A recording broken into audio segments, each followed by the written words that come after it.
Halo mahasiswa Universitas Terbuka, berjumpa kembali dengan saya pada sesi 3 mengenai proses pencatatan dan pelaporan keuangan. Mengapa ini sangat penting? Karena tanpa pencatatan yang sistematis, laporan keuangan desa bisa bias, tidak andal, dan sulit dipertanggungjawabkan. Pada sesi ini kita akan membahas pertama, definisi siklus akuntansi desa. Kedua, tahapan pencatatan hingga pelaporan. Ketiga, komponen utama laporan desa, yakni APB desa, LRA, neraca, dan CLK. Keempat, prinsip-prinsip pembukuan yang berlaku di keuangan desa. Dan kelima adalah sistem pembukuan manual dan elektronik. Bapak Ibu mahasiswa, siklus akuntansi desa adalah rangkaian proses sistematis mulai dari perencanaan, pencatatan, hingga pelaporan. Tahapan ini menghubungkan dokumen perencanaan seperti APB desa dengan pelaporan keuangan berupa LRA, neraca, dan CALK. Adapun siklus akuntansi desa, pertama kita bisa lihat yaitu identifikasi transaksi dan bukti sumber. Kemudian pencatatan di jurnal harian. Kemudian yang ketiga adalah pengklasifikasian akun sesuai SAP desa. Keempat, posting ke buku besar. 5, penyusunan neraca saldo. Keenam, penyesuaian, misalnya piutang dan penyusutan. Lalu ketujuh adalah penyusunan laporan keuangan. Terdapat 4 komponen utama laporan desa.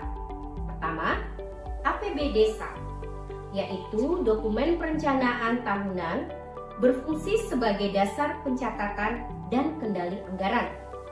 Kedua, laporan realisasi anggaran atau yang kita sebut dengan LRA, yaitu membandingkan anggaran dengan realisasi belanja dan pendapatan. Ketiga, neraca desa. Dalam neraca desa ini, kita menyajikan posisi keuangan berupa aset, kewajiban, dan ekuitas.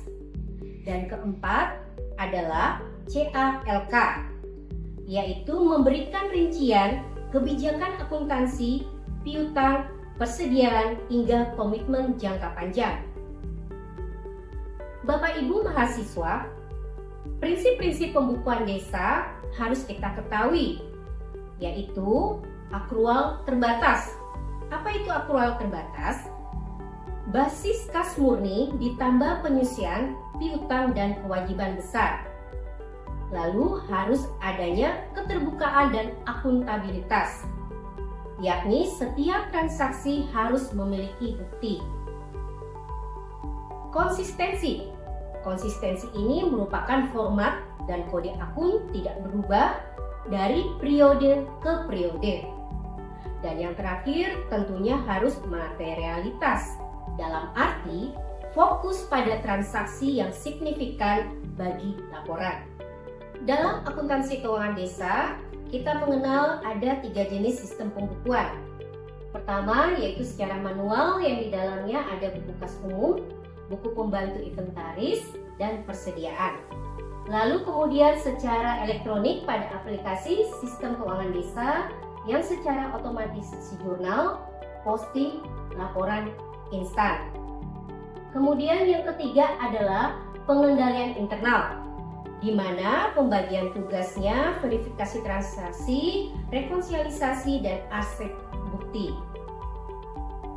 Bapak Ibu mahasiswa, kesimpulannya dari sesi 3 ini, akuntansi desa adalah proses yang harus dijalankan secara tertib dan sistematis agar laporan keuangan desa dapat dipercaya. Sistem manual dan elektronik sama-sama penting, namun penggunaan sistem keuangan desa membuat proses lebih cepat, lebih akurat, dan transparan.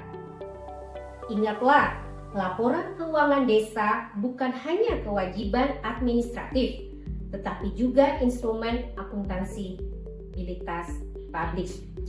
Bapak Ibu mahasiswa, sebelum sesi 3 berakhir, Anda diharapkan mengerjakan tugas. Tugas tersebut adalah: pertama, buat 5 transaksi fiktif. Catat di jurnal manual atau sistem keuangan desa. Kedua, susun laporan realisasi triwulan. Ketiga, rekonsiliasi kas dengan skenario selisih. Dan keempat, Anda menganalisis studi kasus di desa, kemudian identifikasi risiko, lalu mencari solusi. Demikian sesi 3 ini. Tetap semangat, salam sehat dan sukses selalu buat kita. Terima kasih.